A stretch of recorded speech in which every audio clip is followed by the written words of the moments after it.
All right, traders, good afternoon. This is Christian Farmer, Starbuck Trade Group, and this is your end of day market wrap up, and we'll keep it short today. I'm traveling this week, so I do want to do a quick rundown of the price action today and some takeaways from today, but we'll keep it shorter than normal. Risk disclaimer in front of you. Everything that I'm going through is for information purposes only, not giving any advice or recommendations. Please read the full recommendations here.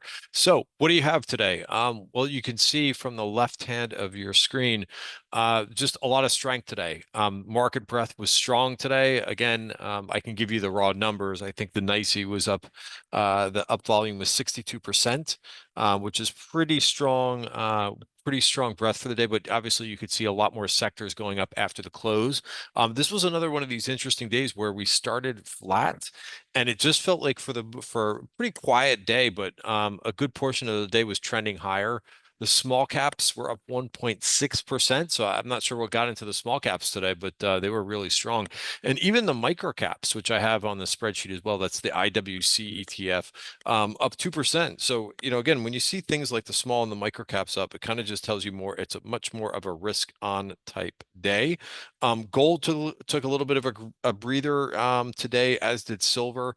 A lot of people seem to be getting excited about silver. I'll bring up that chart for you in just a second, but I like the move in Bitcoin today, and I did get long some of the IBIT Bitcoin ETF today.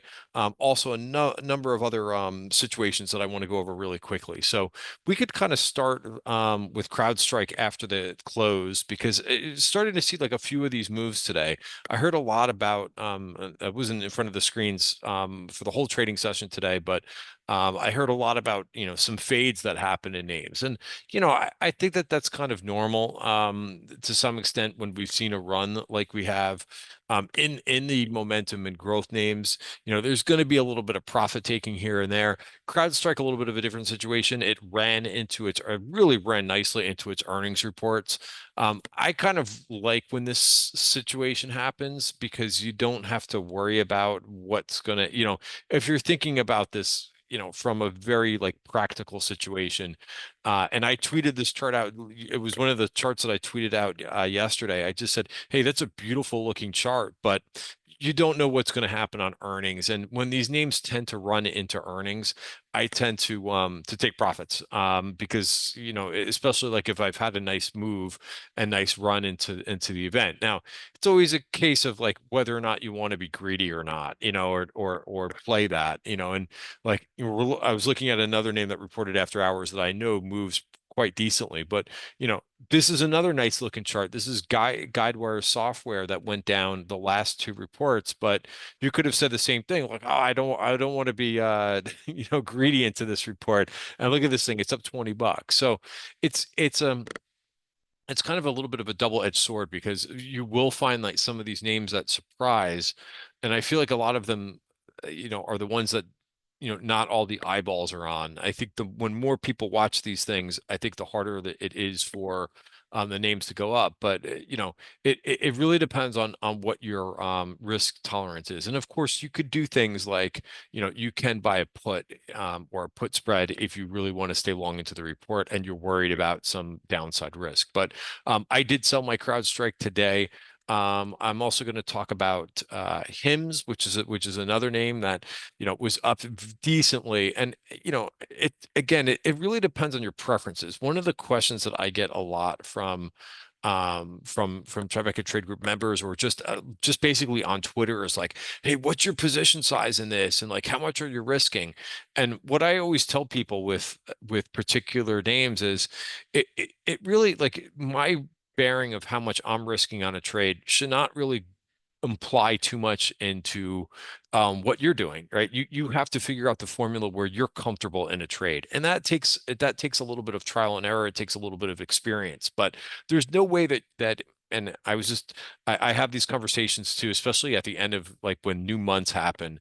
I get sometimes a lot of requests from people about like, hey, uh, what's your maximum performance in this? And just a whole bunch of questions about performance. And I try to tell people, like, you're not going to be able to follow whether it doesn't have to be my trades, but it could be like anybody's trades out there. You're never going to be able to follow somebody's trades unless you're in some type of like, unless you're in a hedge fund. fund, right? If you're in a hedge fund and trust the manager to do that, because of their style and so forth, that's the best way to do it. And a financial advisor can point you in that direction. But if you're looking to replicate somebody's trades, and have the same performance, it's just not going to happen. So why do I bring this up with this particular name? Well, because this is one of those names where I don't feel that comfortable in this name, but a setup is a setup, right? And HIMS is a name that I've traded in this before, but this is more of a point A to point B type trade for me. Right? Meaning like, hey, I'm going to be in this, but it's probably going to be a shorter term swing trade. Whereas other trades I like and have more conviction in, I may be in for months, depending on how that trade goes. And that could be more of a trend trade because I also get questions on, hey, well, what's your price target in this trade? And if it's a name that I really like, and if a name that's breaking out to new highs, blue sky territory, there's no resistance, I'll stay in that trade for as long as possible. And I'll basically use something like a 20-day moving average as a stop, or like a 5-day moving average crossing below the 20-day moving average as a stop, like a trailing stop. So it really depends on your conviction level. So I, for one, like, and some people will be able to um, trade all their set all their risk tolerances exactly the same. I'm not one of those folks, right? And that's why we all have different systems. I will take a position, if it's something that I have lower conviction in. And for me, like HIMS is not a name that I'm super bullish in. I know what they do. They have a website that sells pills, right? And they do some other wellness things too. I don't want people to start sending me things about how great the company is because some people are very passionate about that company, right? I can't borrow that compassion from somebody else, right? For me, it's just it's just a trade from point A to point B. So this was how I traded this name today. I'll just bring this up for you really quick. All right, so here's my trades channel, which I show in these videos from time to time. But I took a target pre-market 830. Hey, nice move. And then, it went all the way up to 65.80, which was past my target. What I was basically looking for 63 for this to retest those new highs. I'm like, hey, that's it. That's good enough for me on this trade. And that matches my level of conviction in this trade. I got in on Friday, so just a couple days ago, on this nice looking candle, looking for some follow through, and that's it. Other trades I'm going to be in longer, but so again, I think that's very important as a takeaway, just because I get so many questions about that. Let's look at. I mentioned I would look at some of the other charts of interest. Gold, I think very interesting here. I traded gold about a week ago and I took profits on this candle. I did not re-enter, but I think the trend looks pretty good here. Silver, which again, I see a lot of people getting excited about silver. I am not one of them yet. I'll wait a little bit. Is it a constructive looking chart? Just an inside day today, which is not bad, which means no change in trend. But I view silver as a very tricky trade, right? And it's another one probably to have the right position size. But what you can do is basically say, hey, I can go long versus some support. Where would my support be? Right around 29.45. Where would my upside target be? 34.14 in silver. I also want to look at Bitcoin because I mentioned I got long some of this today. This was a chart that I tweeted out over the weekend. I said, hey, we got a nice little pullback. All right, so nice pullback into the 20-day moving average, just a very textbook type uptrending type trade where you're in an uptrend and you're pulling back to the 20-day moving average.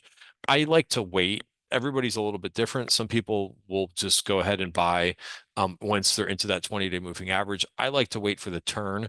Sometimes I miss a little bit of that percentage move. And the other thing is you could always start a position too, thinking that, hey, this is something that again, if you have higher conviction, if you really like Bitcoin, then I don't see anything wrong with buying it on the 20-day moving average, just as long as you've got it out, that where you're going to get out. But I wait for the turn. So I bought this today, and now I've got the tolerance where I set my stop just a little bit below that 20-day moving average. A couple other themes in play today. Hood, there's some question, there's some speculation about whether this name is going to be added to the S&P 500. in a couple weeks.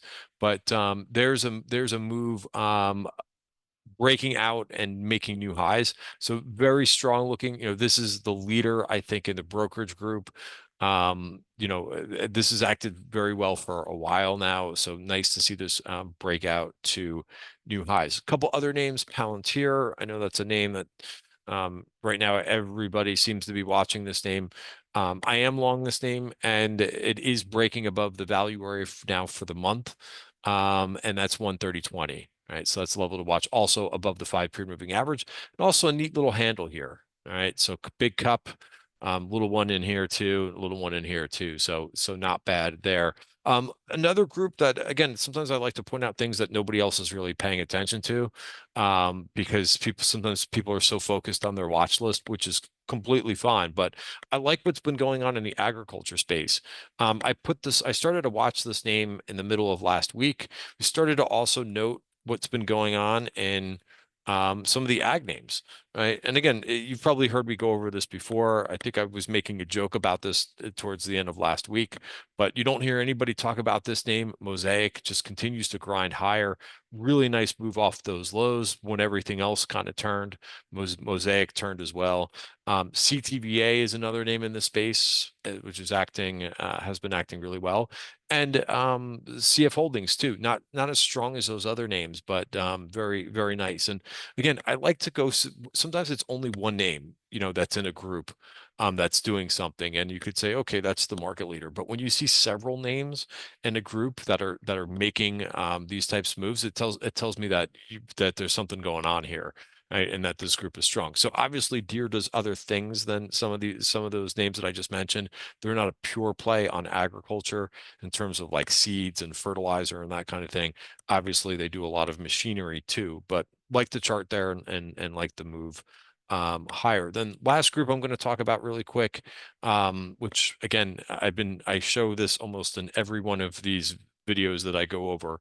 But the aerospace and defense group. Now, yes, is it due for a little bit of a rest?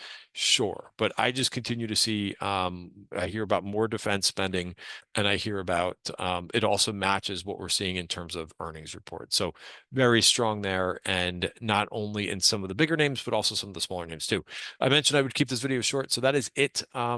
Just going to look at the indices really quickly. So very strong today. Again, I was just surprised at how well the semis did today. And I just want to make note too of where we are here on the Qs. And you just kind of have to keep things in mind. While I think sentiment, I feel sentiment is very hot right now in terms of what I see on Twitter, over the last couple of weeks. But we are still we haven't really blasted off here. We've come back to where we were last week in terms of the highs. So we're sitting here above the value area now for the month. We did get above that. It's just the Qs chart. We just barely closed above that. So the couple levels that I would watch here is 525.50 in the Qs. That's the top of the value area for the month. I did mention that we had a very narrow value area for the week, which means that we could go decently. And then the S&P too. So looking at SPY, that level to watch is 595, and we still have an upside VPOC to be taken out here, which is around 601. And that would be a level that I would think, as I've talked about before, where we see some more digestion if that level gets taken out, which is not that far above. All right, guys, that's it for today's video. Have a great night. See you tomorrow.